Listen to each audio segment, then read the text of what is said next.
What the German commanders hadn't yet grasped was that they weren't witnessing American extravagance or poor planning. They were observing American industrial logic being applied to warfare in a way that fundamentally redefined what military power meant. The capacity to deliver comfort items to soldiers under fire wasn't somehow separate from actual military capability. It was actually the clearest possible demonstration of that capability. Any military force that could manage to get donuts to the front lines while fighting was going on could certainly manage to provide unlimited amounts of ammunition and other war materials. This was the equation the Germans were failing to understand. The German confidence in American logistical weakness wasn't something new or superficial. It had deep roots that went back years. Since 1940, Wehrmacht intelligence services had been carefully studying American military doctrine, and their assessments had been consistently dismissive.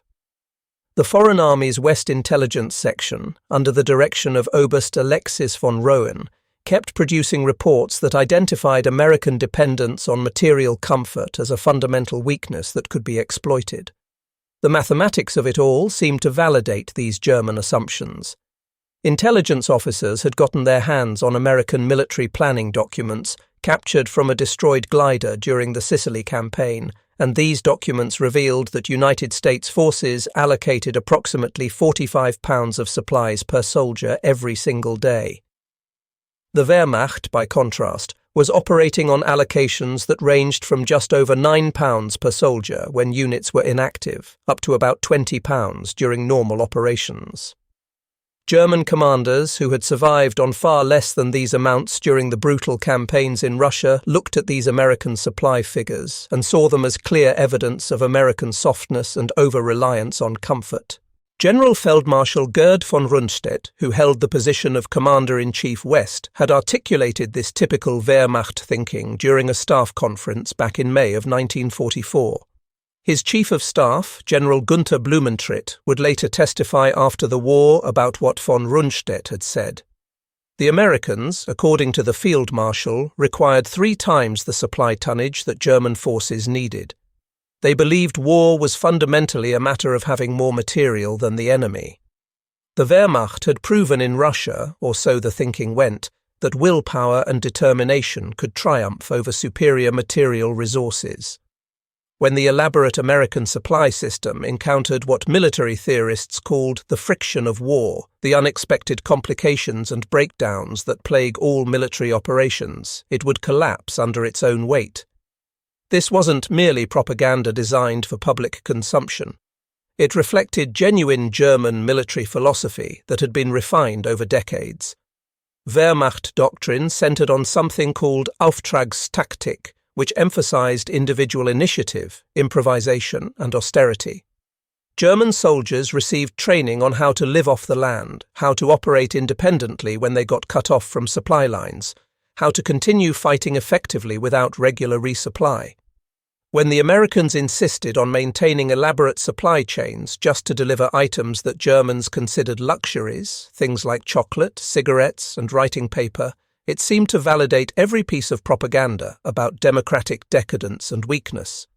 The contrast appeared stark and telling. Wehrmacht logistics officers had done the calculations and determined that American plans were mathematically impossible to execute. According to documents that were later captured, Major Heinrich von Stülpnagel, who worked in the supply section of Army Group B, had presented detailed analyses demonstrating the impossibility of what the Americans claimed they would do. To supply 12 divisions across open beaches, operating without established port facilities, would require 8,400 tons of supplies to be landed every single day. No military force in history, von Stülpnagel pointed out, had achieved even half this tonnage without using established ports. The Americans were claiming they would accomplish this while under enemy fire. It simply couldn't be done. What German intelligence had completely failed to grasp was the sheer scale of American preparation. For 2 full years, the United States had been systematically transforming Britain into what General Eisenhower described as one gigantic military base. By the time June of 1944 arrived, the Americans and British had managed to stockpile 2.5 million tons of supplies on British soil. To put that in perspective, if you loaded all those supplies onto a freight train, it would stretch from London to Edinburgh and back again. The invasion fleet that crossed the English Channel on the 6th of June represented the largest naval operation that had ever been attempted in human history. Nearly 7,000 vessels participated, including over 4,000 landing craft of various types. Beyond the raw numbers, though, lay innovations that German planners simply hadn't imagined were possible. Among the specialized vessels crossing the Channel were LSTS, those landing ship tank vessels that had been converted into floating kitchens. These ships had been equipped with full ranges and ovens capable of baking fresh bread while still at sea, while the vessels were crossing the Channel toward the invasion beaches. United States Navy records documented how LST-357 had been specially modified with refrigeration units that maintained temperatures at 32 degrees Fahrenheit during the entire Channel crossing. Another vessel, LST-391, carried a complete field bakery that would be operational within just hours of the ship beaching on the Norman coast. These weren't emergency improvisations or desperate measures. They were planned allocations of resources that German doctrine would have immediately classified as wasteful and militarily unsound. The German E-boat patrols that encountered these invasion convoys reported observations that puzzled them. Korvettenkapitän Friedrich Hoffmann, who commanded E-boat Flotilla S-130, made note in his war diary of unusual vessels observed in Allied convoys. These appeared to be modified merchant ships that had been painted military grey, and their purpose wasn't immediately clear, but they were emanating smoke similar to what you'd see from factory vessels. The German naval officers couldn't quite figure out what these ships were for, which should have been their first clue that something unprecedented was happening. By the 26th of June, 1944, 20 days after the initial invasion, American logistics had achieved what German doctrine insisted was impossible. Despite ongoing combat operations and despite not controlling a single major port facility, the Americans were landing an average of 15,000 tons of supplies every single day across the Normandy beaches. For context, the entire German Army Group B operating in France was receiving about 8,000 tons weekly, not daily, weekly. Quartermaster Corps records show that by this date, mobile bakeries had been set up and were operational at both Omaha and Utah beaches, with each bakery producing 60,000 pounds of fresh bread daily. This wasn't hardtack or preserved biscuit that could last for months, the kind of thing German troops were subsisting on. This was fresh white bread and whole wheat bread, baked overnight and distributed warm to frontline units each morning. German intelligence officers simply couldn't reconcile what they were observing with what they knew about logistics. Hauptmann Franz Gochel, who served as intelligence officer with the 352nd Infantry Division, sent a report to his superiors on the 28th of June. This report was later captured along with other documents from his headquarters. American soldiers in forward positions, Gochel reported, were receiving packaged meals that included canned meat, vegetables, crackers, candy, and cigarettes. Each individual meal contained more variety than German troops had seen in months of fighting.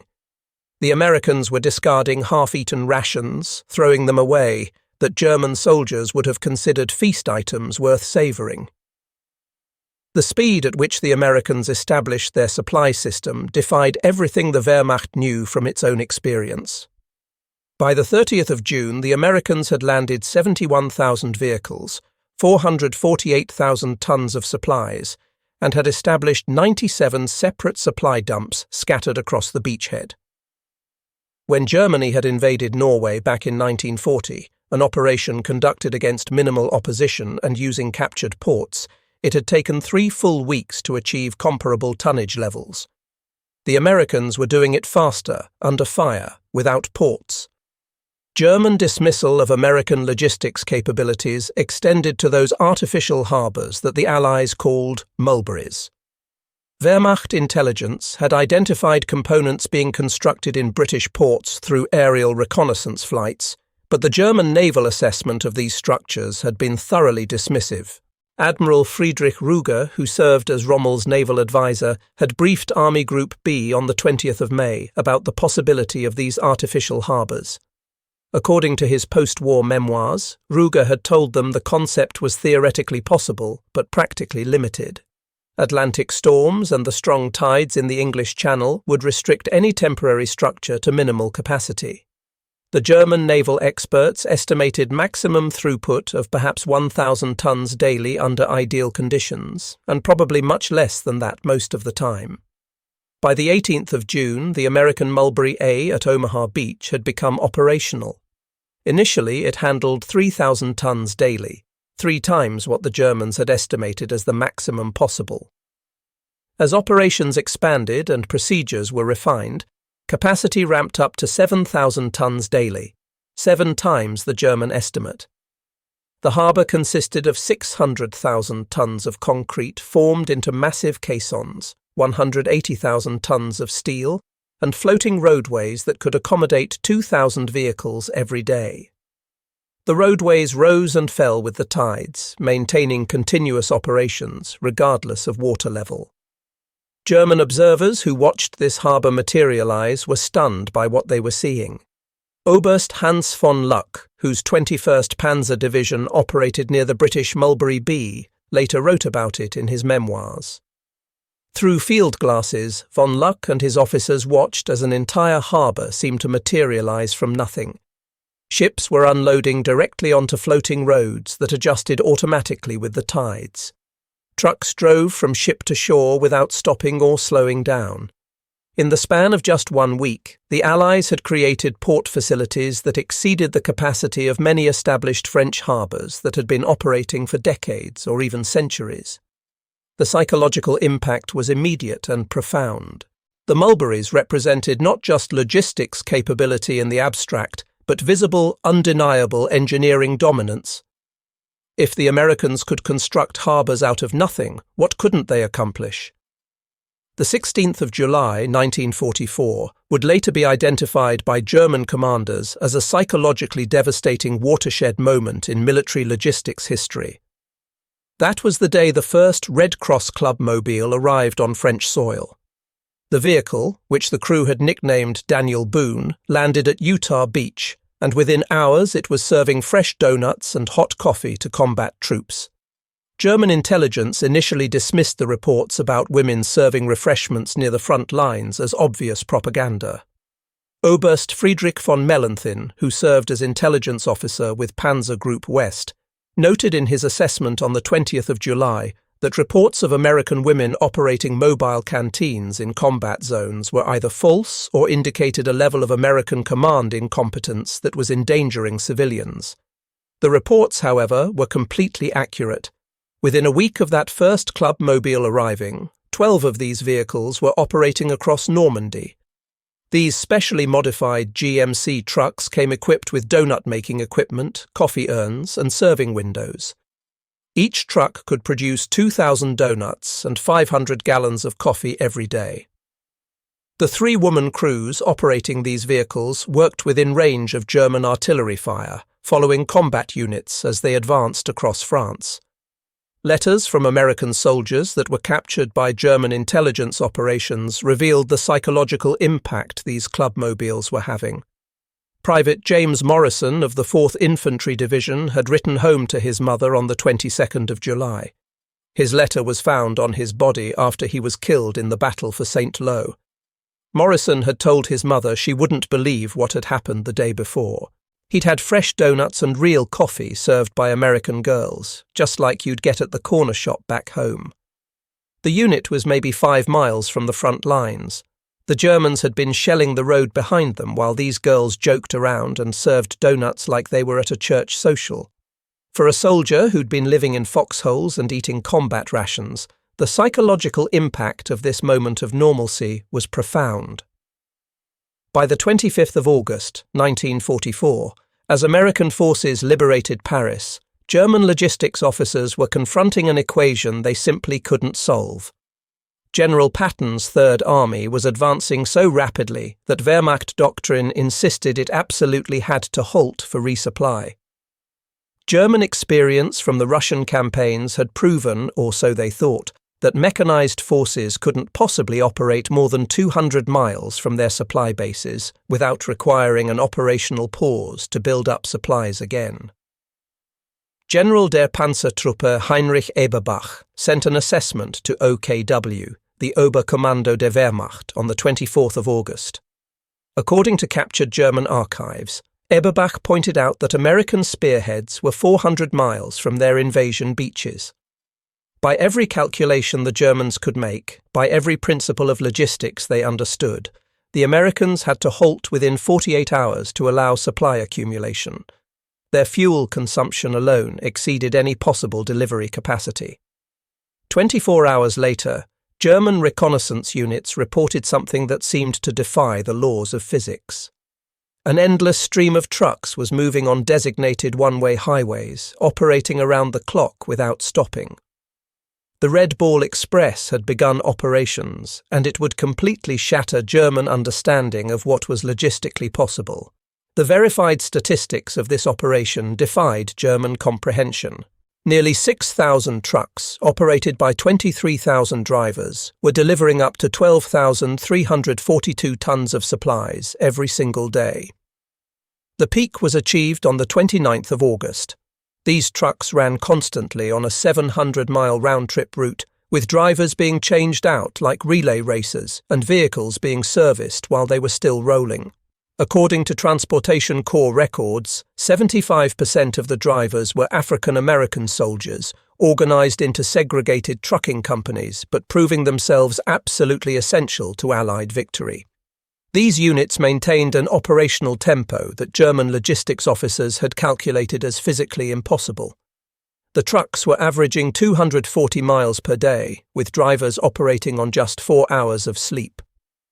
German logistics doctrine, which had been refined through years of continental warfare and campaigns across Europe and Russia, had established clear mathematical limits for what military operations could achieve. Wehrmacht tables that were captured at various headquarters showed their calculations in detail. A mechanized division required 300 tons of supplies daily when engaged in combat, 100 tons when static and not fighting. Delivery capacity decreased by 30% for every 100 kilometers of distance from supply bases. Beyond 300 kilometers from your supply dumps, sustained offensive operations became mathematically impossible. The numbers simply didn't work. The Americans were shattering every single one of these assumptions. By September of 1944, they were delivering 20,000 tons daily to forces operating 500 miles from the beaches. A single American armored division was consuming 750 tons daily and receiving it without fail. The First Army alone was burning through 800,000 gallons of gasoline every single day, which was more than the entire Wehrmacht Western Front received in a week.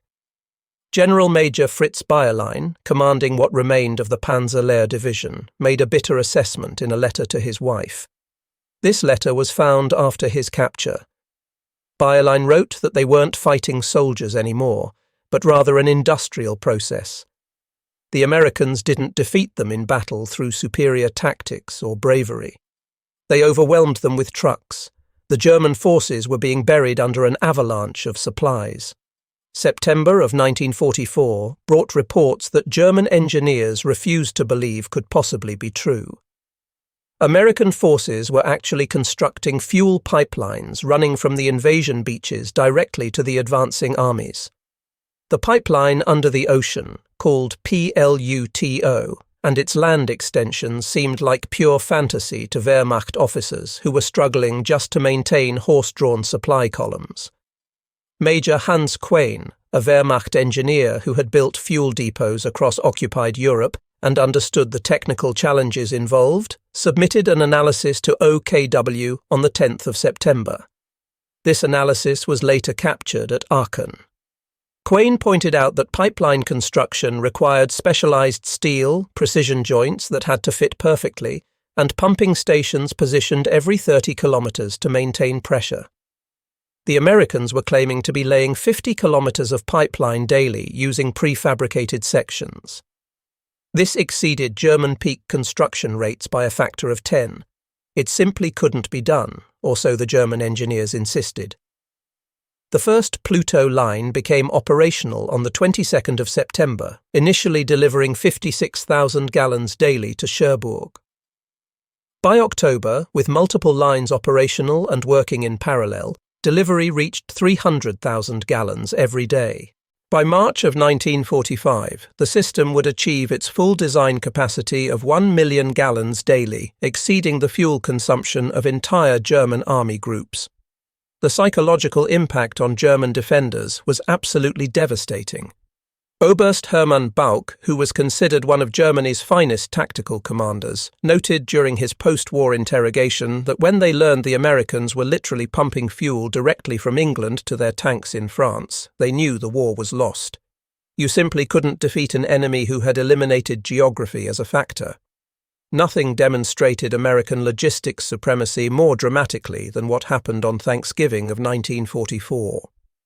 With armies stretched from Holland all the way to Switzerland, the Quartermaster Corps attempted something that had never been tried before. They were going to serve traditional Thanksgiving dinner to every American soldier in Europe on the same day. That meant nearly 2 million men. General der Panzertruppe Hasso von Manteuffel, who was secretly preparing the Ardennes offensive that would become the Battle of the Bulge, received intelligence reports that he initially dismissed as obvious deception. His G2 intelligence summary for the 20th of November, which was later discovered in captured records, stated that agents were reporting massive shipments of frozen turkeys being sent to American forces. This appeared to be a deception operation designed to hide offensive preparations. It wasn't deception at all. The cargo ship SS Great Republic had departed New York on the 15th of October, carrying 1,600 tons of frozen turkey. The ship arrived at Le Havre on the 16th of November. Additional shipments brought cranberry sauce, sweet potatoes, pumpkins, and all the traditional accompaniments for a proper Thanksgiving meal. Special refrigerated trains and trucks maintained the cold chain from the port all the way to front lines, ensuring everything stayed fresh. On the 23rd of November, 1944, American soldiers sitting in foxholes facing the Siegfried Line ate turkey with stuffing, mashed potatoes, cranberry sauce, and pumpkin pie. Units that were under sporadic German artillery fire still received hot meals. The 30th Infantry Division, holding defensive positions near Aachen, received complete Thanksgiving dinners despite German shelling. The psychological warfare aspect of this was completely unintentional, but absolutely devastating.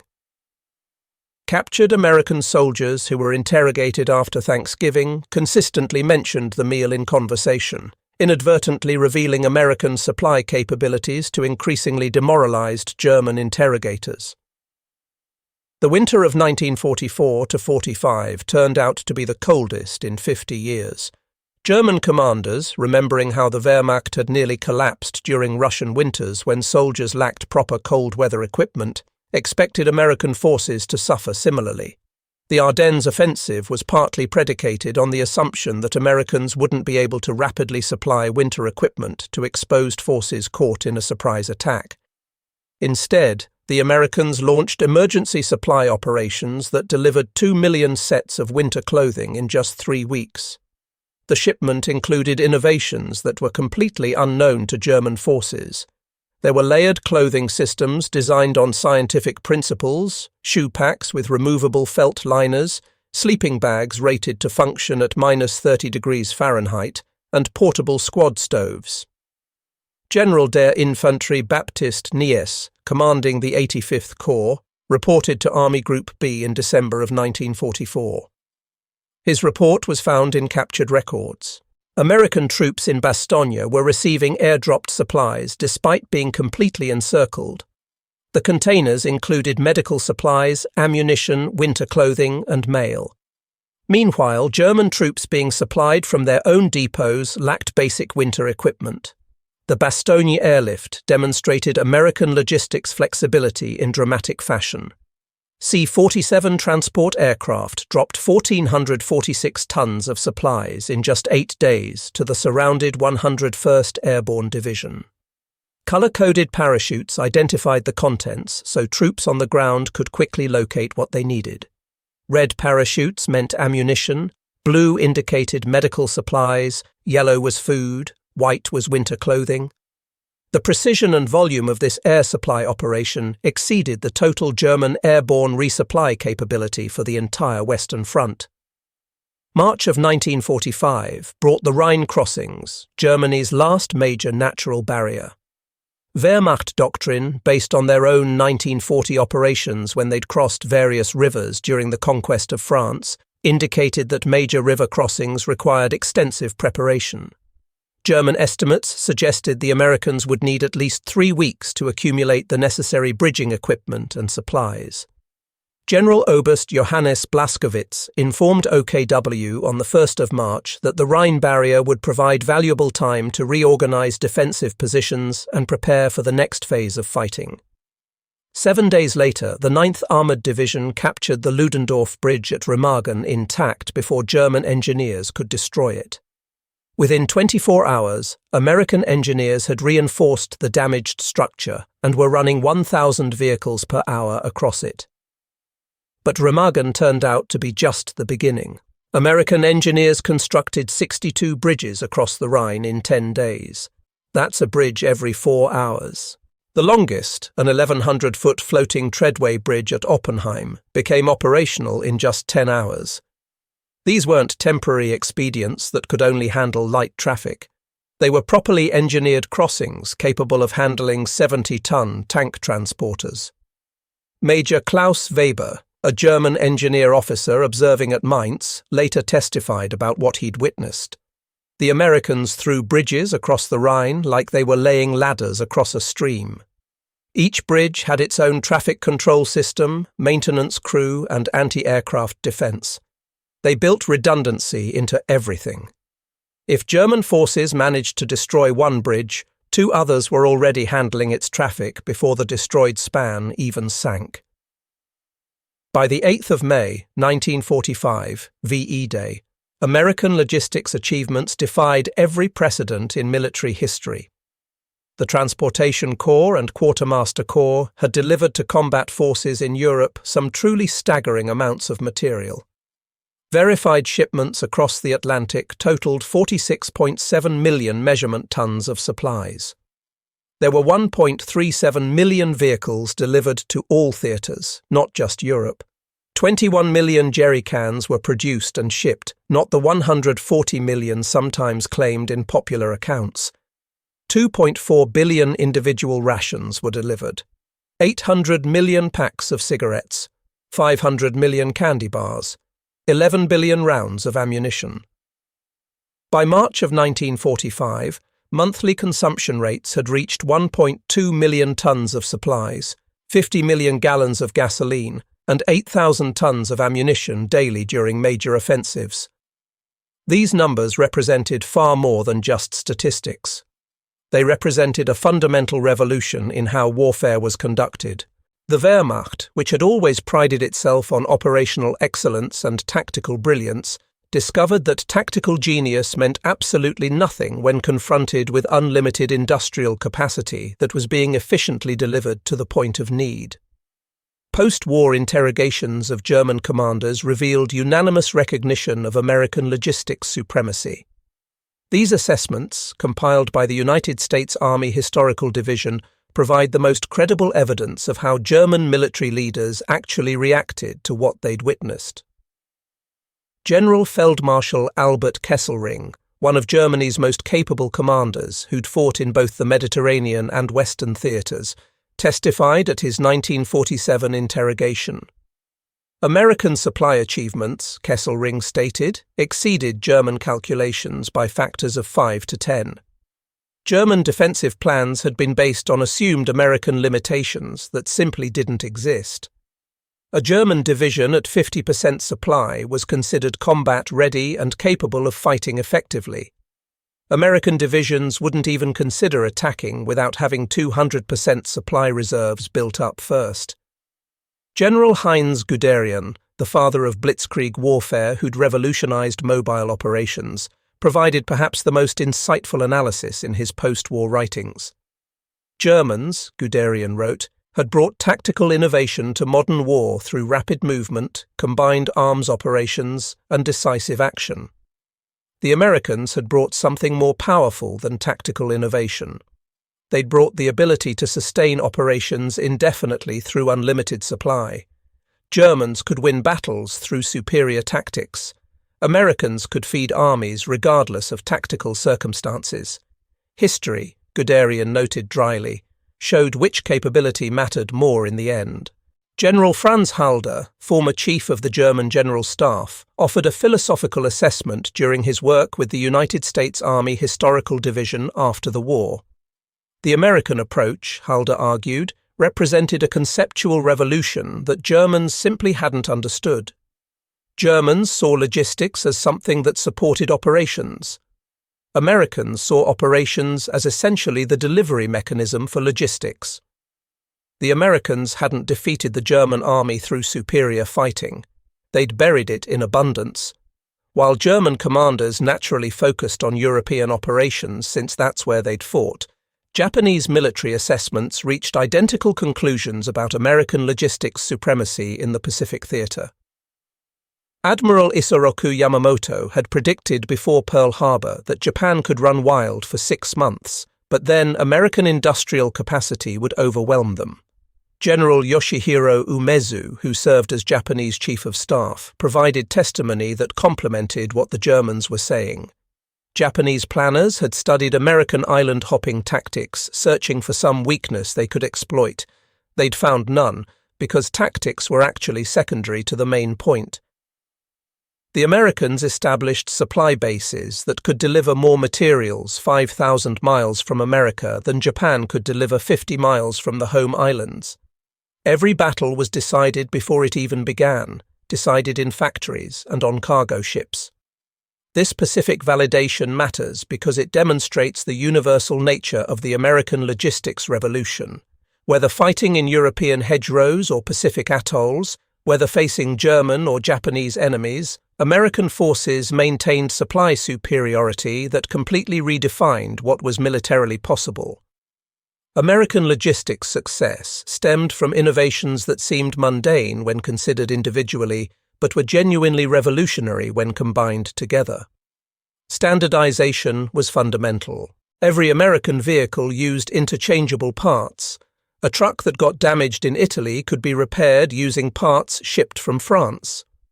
German forces, using equipment captured from multiple conquered nations, faced constant compatibility crises where parts from one vehicle wouldn't fit another supposedly identical model. Mechanization was total.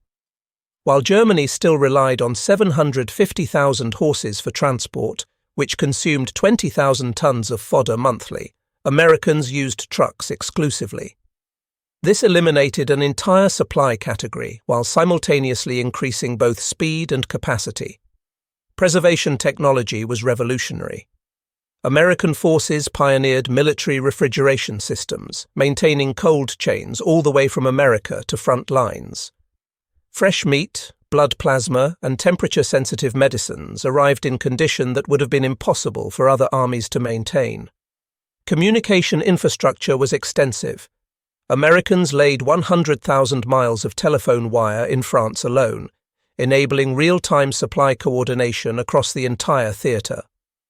German forces relied heavily on motorcycle couriers for communication, which delayed supply response times by days rather than hours.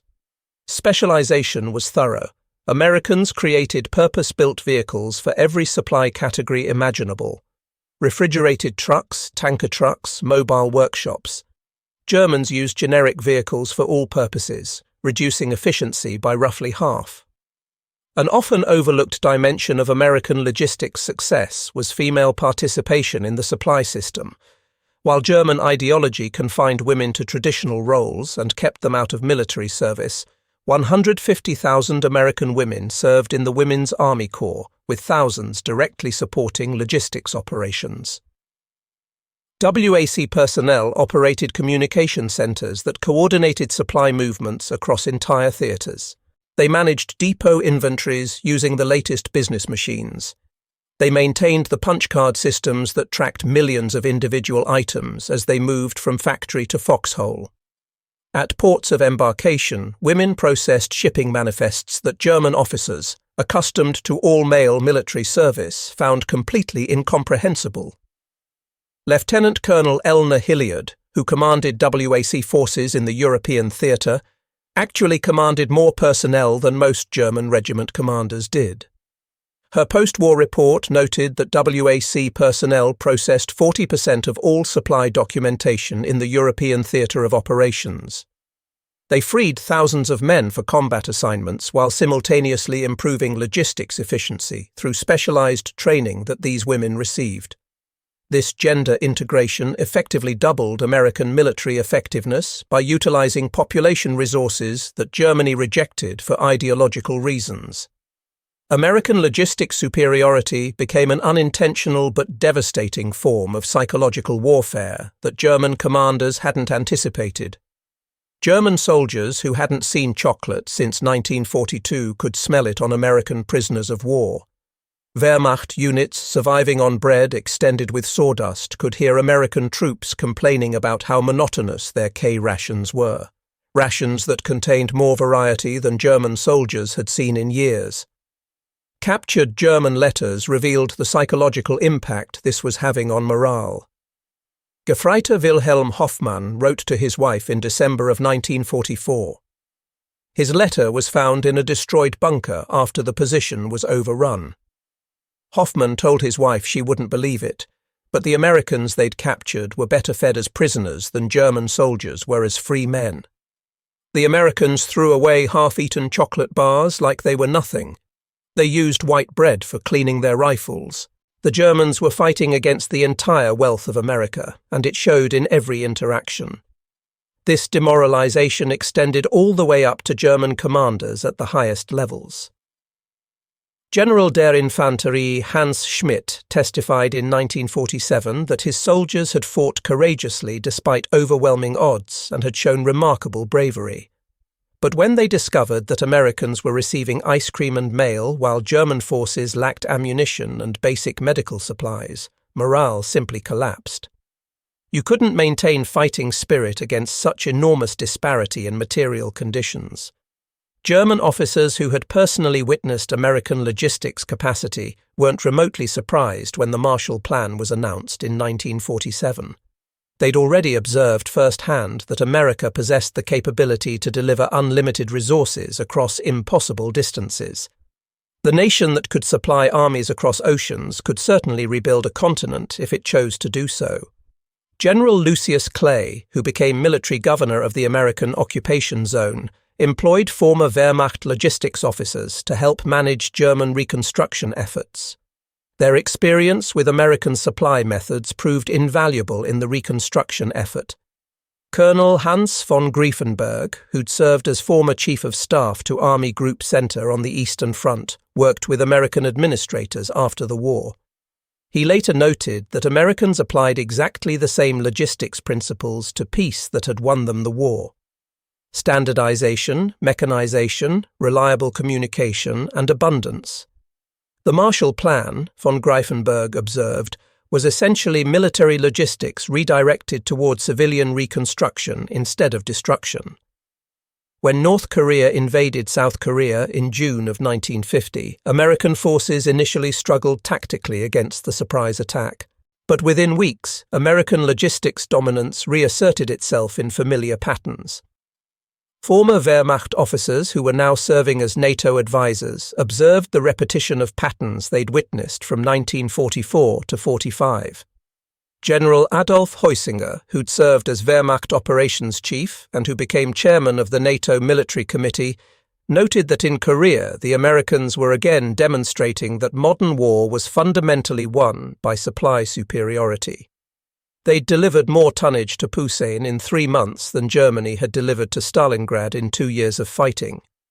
Communist forces might win individual battles through tactical skill, but they simply couldn't match American logistics capabilities over the long term. Harvard Business School began studying World War II American military logistics in the 1960s as the foundation of modern supply chain management theory. Professor Theodore Levitt identified direct lineage from military innovations to business practices that were transforming commerce. Containerization, just-in-time delivery, computerized inventory systems, total quality management, all of these had originated in American military logistics developed during and after the war. The same principles that had delivered supplies to Normandy beaches were now delivering global commerce, cementing American economic dominance for decades. This civilian application multiplied the strategic impact of wartime innovations far beyond their immediate military value. Despite being allies during the war, Soviet commanders were equally stunned by American logistics capabilities when they observed them firsthand through Lend-Lease operations. Marshal Georgy Zhukov, who received substantial American Lend-Lease supplies for Soviet forces, wrote in classified memoirs that were released after 1991. Americans had delivered 500,000 vehicles to Soviet forces, which was more than total Soviet production during the entire war. But even more impressive than the quantity was the delivery system itself. The Americans shipped material from Detroit to Vladivostok to Moscow, with precision that the Soviets couldn't achieve shipping from Moscow to Stalingrad, a much shorter distance within their own territory. Marshal Ivan Konev was considerably blunter in private correspondence that later came to light. If the Soviet Union ever fought America directly, Konev wrote, they would face not the American army, but American factories. The Americans could deliver more supplies to the opposite side of Earth than the Soviets could deliver to their own borders. This wasn't military superiority in any traditional sense. It was industrial transcendence. American logistics success in World War II required processing unprecedented volumes of information. The punch card systems managing military supplies, operated largely by WAC personnel, represented the largest data processing operation in history up to that point. IBM machines tracked millions of items from factory to foxhole. Every bullet, bandage, and boot was coded, counted, and tracked through multiple stages of movement.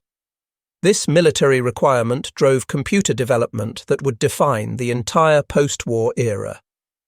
Thomas Watson Jr., IBM president and a former Army Air Forces officer, stated flatly that military logistics requirements had created both the market and the technology for business computing.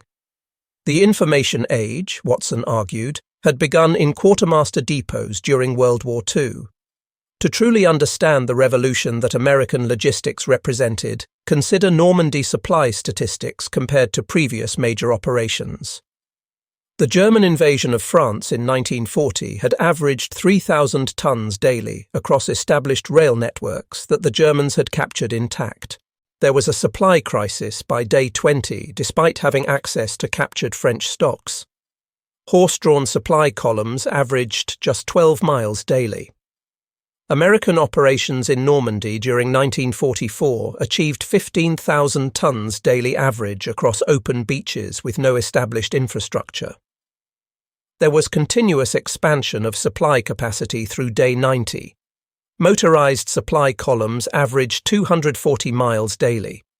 This represented a 5-fold increase in tonnage combined with a 20-fold increase in delivery speed. Together, these factors created an operational tempo that Germany simply couldn't match regardless of tactical skill. Field Marshal Bernard Montgomery, who was often critical of American tactical methods and preferred British approaches, delivered what might be considered the definitive assessment in his memoirs. American logistics, Montgomery wrote, was a war-winning weapon that proved more decisive than any secret weapon Germany had developed. Americans could execute any strategy because they could supply any operation. British forces had to design strategies around logistics limitations. This freedom of action, purchased through industrial abundance, was America's greatest military advantage. Winston Churchill, with his characteristic eloquence, summarized the matter succinctly. The Americans had demonstrated that in modern war, the factory is mightier than the fortress and the supply line stronger than the front line. Their monument wasn't battles won through tactical brilliance, but abundance delivered under fire. Even Charles de Gaulle, who was extremely protective of French military honour and reluctant to credit others, still acknowledged a fundamental truth. Americans had conquered not through superior generalship, but through superior supply. This was perhaps even more impressive than winning through tactics, de Gaulle suggested, because anyone could learn tactical principles, but who could possibly replicate such enormous industrial capacity? The American logistics revolution permanently transformed warfare in ways that persist to this day. Every military force since has faced the same fundamental challenge: either match American supply capabilities or accept strategic inferiority as an inherent condition. The Gulf War, Afghanistan, Iraq, all these conflicts demonstrated the same basic pattern that had been established in 1944. American forces might face tactical challenges and difficult combat situations, but logistics supremacy ensures strategic victory regardless of temporary setbacks. When Operation Desert Storm delivered 500,000 troops to Saudi Arabia in 1990 and 1991, and those troops were better supplied than Iraqi forces fighting in their own country, this was the World War II logistics revolution, refined and updated with modern technology, not replaced with something fundamentally different. When American forces in remote Afghan outposts received Thanksgiving dinner in 2001, they were benefiting from systems and principles pioneered on Normandy beaches more than half a century earlier. On the 7th of March, 1984, the 40th anniversary of Remagen's capture, American and German veterans gathered together at the bridge site for a commemorative event. Former General Major Rudolf Langhauser, who had commanded the bridge defences in 1945, stood alongside former Captain George Gibbs, whose company had rushed the span before it could be destroyed. Langhauser, then 75 years old, made a remarkable admission to his former enemy. Germans had prepared for American tanks, American artillery, American aircraft, all the obvious military threats. They hadn't prepared for American abundance. Your logistics defeated us before your soldiers even arrived. Any army that could deliver ice cream to front lines while German forces lacked bandages for wounded men, such an army simply couldn't be defeated by conventional means. Gibbs, who was 73 at the time, responded with typical American pragmatism. "General, we figured any soldier being asked to die for his country deserved at least a good meal first. Turned out that well-fed soldiers fight considerably better than hungry ones, so it was sound military policy regardless." The two men shook hands across the memorial, former enemies now united in recognition of a truth that transcended nationality. In industrial age warfare, supply superiority fundamentally is military supremacy. The American genius hadn't been inventing new ways to fight, but inventing new ways to deliver. They hadn't revolutionized combat itself. They'd revolutionized competition at the most basic level. The sheer magnitude of American logistics achievement in Europe can be properly understood through verified statistics that redefined what was militarily possible. Transportation assets told the story in numbers. 46.7 million measurement tons shipped across the Atlantic. 172 million gallons of fuel delivered via pipeline systems. 100,000 miles of telephone wire laid across France alone. 2.5 billion pieces of mail delivered to soldiers. The human dimension was equally impressive. 2 million troops supplied continuously, regardless of tactical situation. 500,000 vehicles maintained in operational condition. 23,000 Red Ball Express drivers keeping supplies moving. 150,000 WAC personnel supporting logistics operations. 75% of truck drivers were African American soldiers, proving their value despite segregation. These numbers represent far more than mere statistics on a page. They represent the complete industrialization of warfare itself. Where German commanders looked at military operations and saw them as being supported by logistics as a secondary consideration, Americans looked at logistics operations and saw them being executed through military means. This conceptual revolution proved more decisive in determining the war's outcome than any tactical innovation anyone developed. German commanders who had scoffed at American supply requirements back in 1944 lived to see those same supply chains rebuild their shattered nation through the Marshall Plan after the war ended. The logistics system that had delivered destruction with such unprecedented efficiency proved itself equally capable of delivering reconstruction with unprecedented generosity. Their initial dismissal had transformed into awe, then respect, and finally adoption of American methods. The German military tradition that had produced Clausewitz and Moltke, Schlieffen and Guderian, men whose names were synonymous with military excellence, ultimately produced its greatest insight through the experience of defeat. In the age of industrial warfare, the supply line doesn't merely support the battle, the supply line is the battle. The Wehrmacht had entered World War II believing that logistics supported operations as a subordinate function. They discovered, catastrophically and at tremendous cost, that operations actually just delivered logistics to where it was needed. The Americans hadn't won through superior fighting ability or better tactics. They'd won through superior feeding of their forces. They hadn't conquered through brilliant strategy. They'd conquered through trucks and supply ships. They hadn't triumphed through tactical genius. They'd triumphed through supply abundance that no enemy could match. As General Franz Halder concluded in his final assessment of what had happened, Germans had asked themselves, how can we win this particular battle? Americans had asked themselves, how can we supply this entire army? Germans focused on the immediate operation. Americans focused on the underlying process. History recorded for all time who had chosen the correct approach. The German commanders who had scoffed at and dismissed American supply chains back in 1943 had become their most eloquent witnesses by 1945. They had learned, through devastating personal experience and national catastrophe, a fundamental truth about modern warfare. In the industrial age, logistics capability doesn't merely support military power as one factor among many. It is military power in its most essential form. Everything else, as they would say, with the bitter wisdom that comes from defeat, is just supply moving from one place to another.